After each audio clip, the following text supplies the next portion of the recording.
जब उस भड़कती हुई खतरनाक आग की तरफ हजरत इब्राहिम अलैहिस्सलाम को फेंका गया तो आपने अपनी जुबान से दुनिया की तारीख का सबसे बड़ा तवक्कुल दिखाते हुए क्या फरमाया? आइए देखते हैं।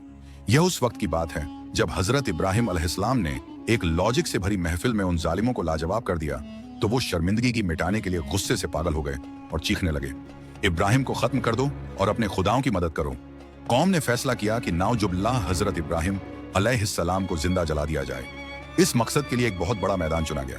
कहा जाता है कि कई दिनों तक लोग लकड़ियां जमा करते रहे।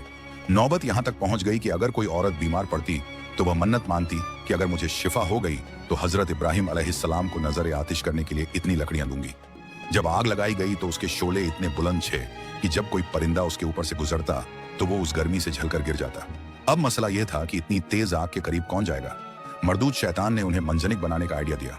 इब्राहिम अलैहिस्सलाम को रस्सी से जकड़कर मंजनिक में रखा गया ताकि उन्हें दूर से आग में फेंका जा सके। जब मंजनिक की रस्सी काट दी गई, हजरत इब्राहिम अलैहिस्सलाम को हवा में उछाला गया। आप उस भड़कती हुई खतरनाक आग की तरफ जा रहे थे। जमीन पर कोई उनका मददगार नहीं था।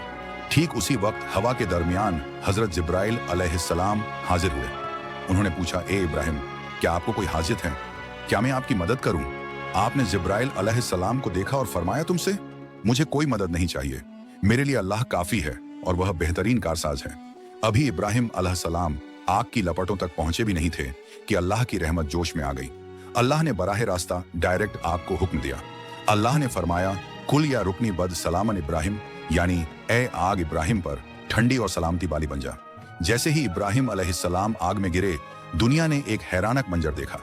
आग ने इब्राहिम अलैहिस्सलाम के जिस्म को छुआ तक नहीं, आग ने उनके कपड़ों को भी नहीं जलाया, सिर्फ वो रस्सियां जल गईं जिनसे उन्हें बांधा गया था। हजरत इब्राहिम अलैहिस्सलाम आग के दरमियान बड़े सुकून से बैठ गए। रिवायत में आता है कि अल्लाह ने वहां जन्नत से एक तख्त और फूलों का बाग पैदा कर दिया। साइंस आज भी हैरान है कि वह आग हजरत इब्राहिम अलैहिस्सलाम को क्यों कुछ भी नहीं कर सकी, क्योंकि साइंस सबब यानी कॉज देखती है और अल्लाह मुस्बिबुल असबाब यानी क्रिएटर ऑफ कॉजेस है। आग की अपनी कोई मर्जी नहीं, सिर्फ और सिर्फ अल्लाह के हुक्म की गुलाम है।